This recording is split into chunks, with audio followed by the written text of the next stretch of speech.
d'eau, que d'eau. J'arrive au Laos alors que l'on célèbre comme chaque année le Bun, autrement dit la fête de l'eau.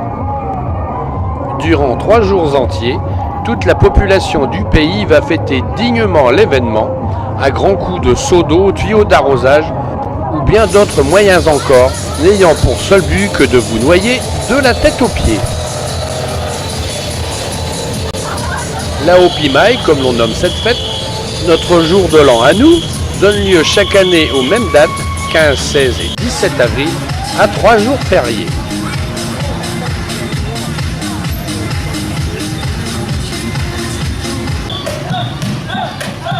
Mais pas de problème pour les touristes qui ne souhaitent pas se joindre à ces réjouissances. La gentillesse naturelle du peuple Lao fait que l'on vous demande si l'on peut vous mouiller un coin de votre t-shirt en signe de participation à la fête. Mais franchement, le mieux c'est de participer pleinement. C'est bien plus drôle. Suffit de planquer son caméscope.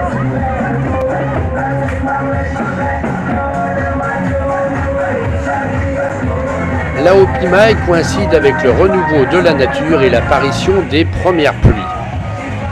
La vie s'arrête dans tout le pays, les oiseaux et les poissons captifs sont relâchés.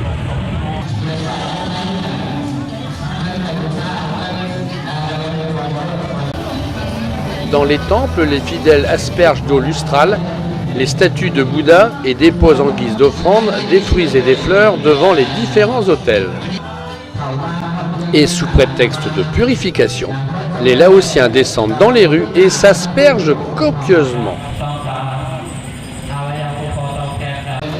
Et comme partout, au premier de l'an, on fait bombance.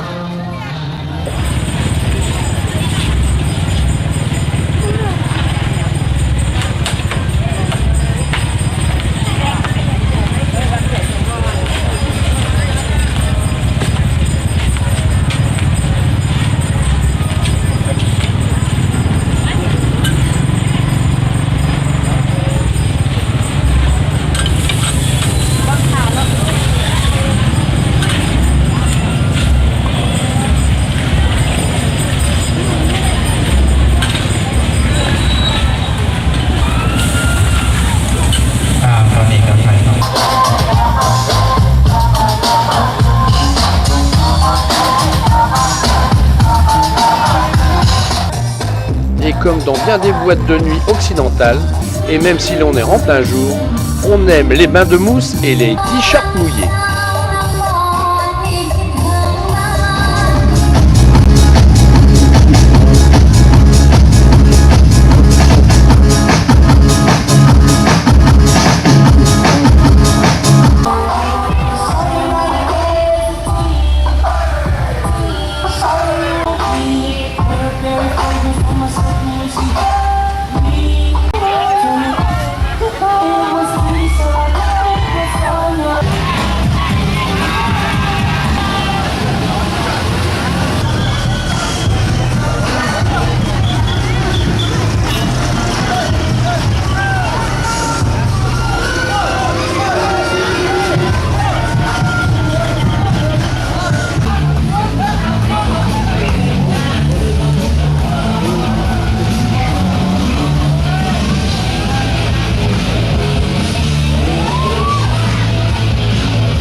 Et pour mouiller, je décide de rentrer à l'hôtel afin de profiter de la piscine.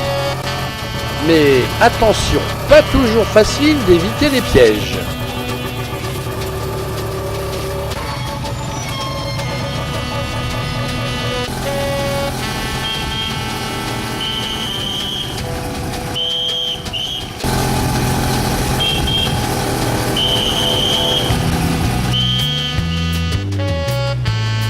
fois de plus, hôtel pas mal. Un peu excentré peut-être, mais pas mal.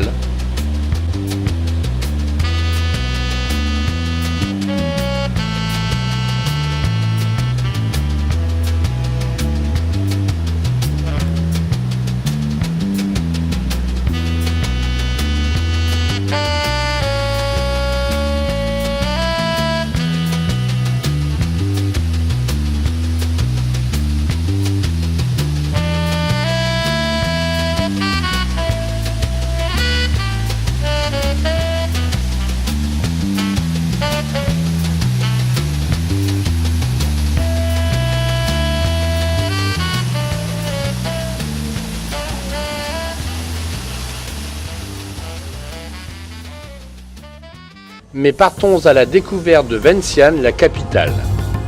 Elle est considérée comme le plus grand village d'Asie. Bien loin de la frénésie des grandes métropoles, Vientiane dégage l'atmosphère détendue et charmante d'une petite ville de sous-préfecture. Fait d'un mélange éclectique de vieux bâtiments coloniaux du temps de la domination française et de temples anciens toujours très colorés, elle se loge sur les rives du Mékong, qui tient lieu de frontière avec la Thaïlande et abrite 700 000 habitants, soit à peu près 10% de la population du pays.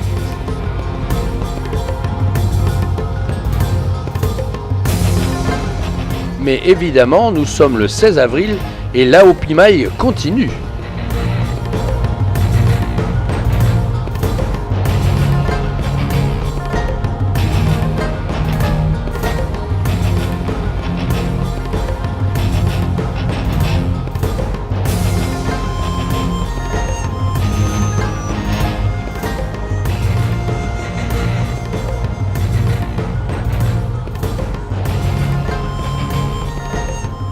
À Vientiane, on passe en quelques dizaines de mètres d'une atmosphère campagnarde aux Champs-Élysées, puisque l'avenue Lac-Sang continue d'être surnommée les Champs-Élysées.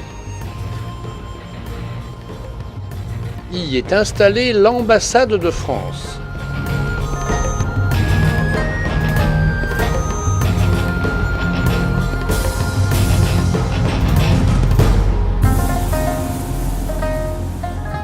Le Wat Simuang, édifié en 1563 par le roi Setatira, lors du transfert de la capitale de Luang Prabang à Vientiane, est le plus populaire de la ville.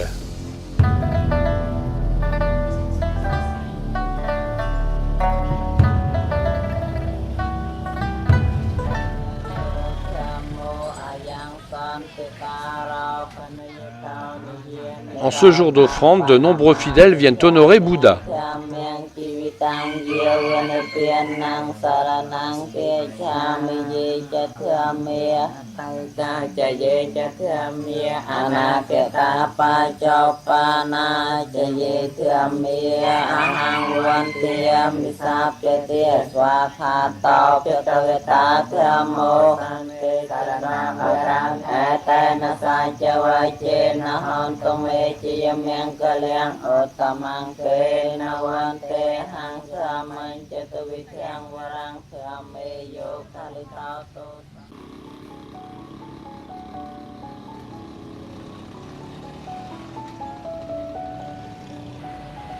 Le Patuxai, tout comme en France, bâti en haut des Champs-Élysées laotiens, il est la réplique de l'Arc de Triomphe parisien.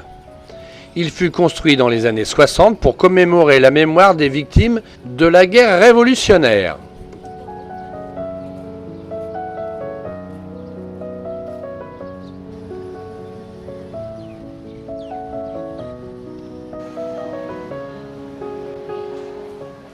À son sommet, joli panorama sur l'ensemble de la ville.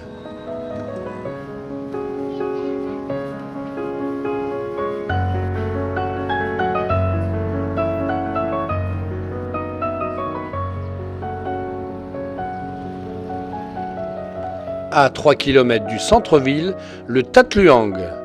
C'est le monument le plus célèbre de tout le Laos. Il doit son nom à sa couleur jaune, en laotien Luang. Ce stupa fut construit en 1566 par Setatira, et renfermerait, selon la légende, des cheveux de Bouddha. Entouré d'un cloître de 85 mètres de côté, ce stupa représente la montagne cosmique, marquant le centre du monde dans l'univers bouddhiste.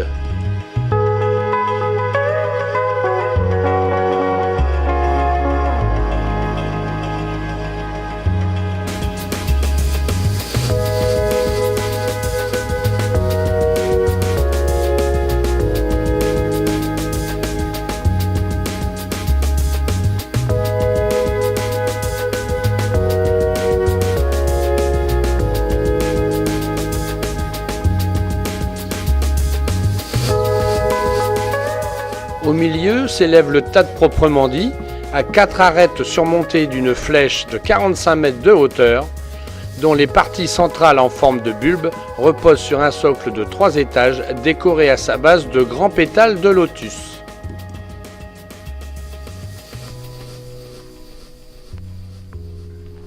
Chaque année, à la mi-novembre, se déroule à Tat Luang de très grandes cérémonies religieuses.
Tout autour de ce monument ont également été édifiés de nombreux temples où vivent des communautés de bonzes et de bonzillons. Bord de lac, couleur, lumière, il est beau,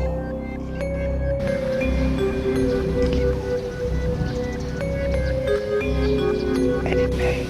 Une fois terminé, ce Bouddha couché aura atteint le nirvana. Toujours bien la rupture. Les souvenirs se perdent dans les vapeurs dansant d'une pagode onirique aux confins de ma mémoire.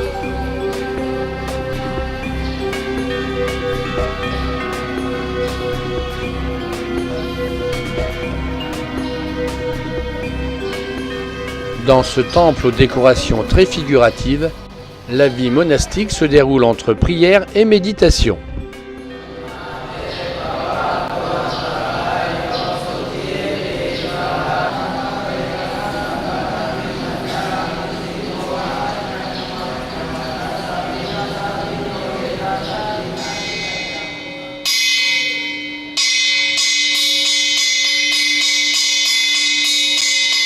Mais pour l'heure, c'est le moment de se sustenter. Un seul repas par jour. L'ensemble de la communauté va se partager la nourriture récoltée le matin même auprès des fidèles qui seront venus leur apporter des offrandes.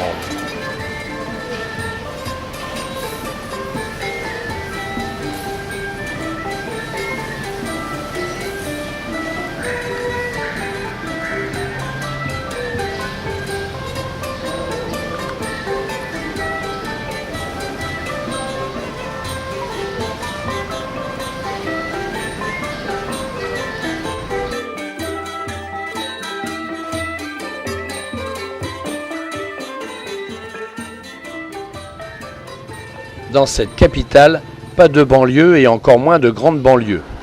Les 3 km qui nous séparent du centre-ville nous démontrent que la vie rurale n'est jamais bien loin.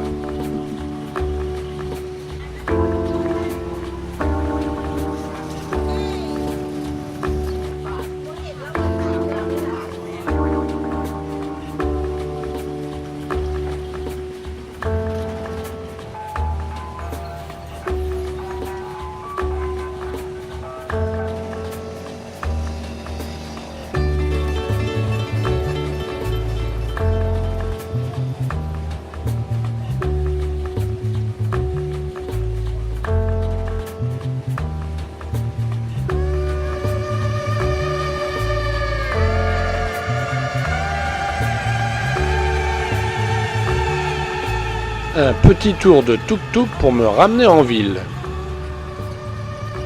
Il faut bien reconnaître que par rapport à d'autres capitales comme Bangkok ou Phnom Penh, ici la circulation est d'une grande fluidité.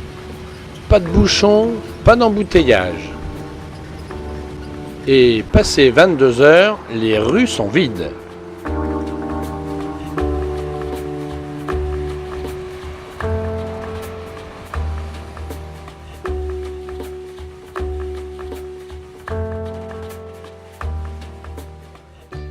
Et pour en finir avec Vientiane, la capitale la plus paisible au monde, un petit florilège d'images qui pourrait nous laisser penser que la culture française reste encore ici bien présente.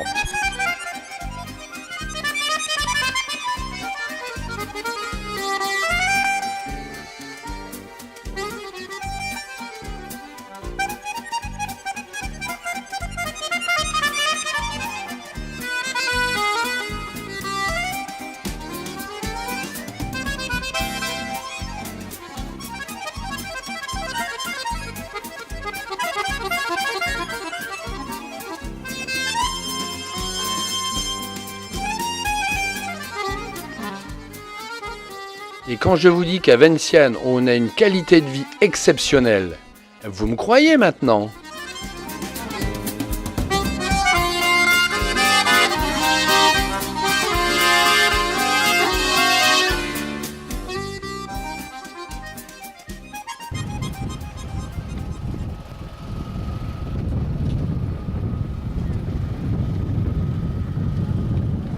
Dans 45 minutes, je me poserai à Luang Prabang. C'est la ville la plus visitée du pays. Elle fut la capitale du Laos jusqu'en 1563. Elle garda toutefois le titre de capitale royale du Luxiang, qui signifie le royaume du million d'éléphants.